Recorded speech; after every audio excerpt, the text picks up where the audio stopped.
Guys, video yang aku nyanyi dengan Mat Salleh time Malaysia lawan dengan Laos hari tu yang video ni. Ayo Malaysiaku, kita mesti menang. Kita mesti menang. Okey, cerita dia macam ni. Mulanya, game tu dah berlangsung dan dah half time dah. Waktu half time tu aku pun macam tanyalah diorang, guys, where you from? Diorang ni daripada France tapi diorang ni tengah student. Belajar dekat Malaysia dekat Uni KL kalau tak silap aku. Diorang student tapi diorang daripada France. Berbual, diorang pun tanya aku tau. Diorang tanya, kenapa Ultras ni tak nyanyi hari ni? Aku macam, diorang tak nyanyi. Aku pun tak perasan tu masa aku cakap. Kejap lagi kot, mungkin second half baru diorang start nyanyi. Dah game berlangsung, memang diorang pun memang dah meriah tau bila tengok match. Gol kan.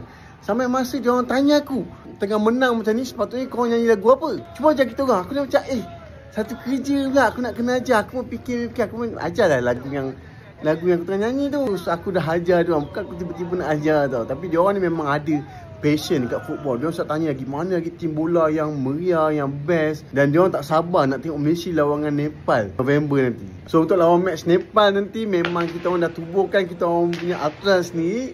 Kau nantikan, kita orang akan nyanyi sama-sama. Kau nantikan nanti.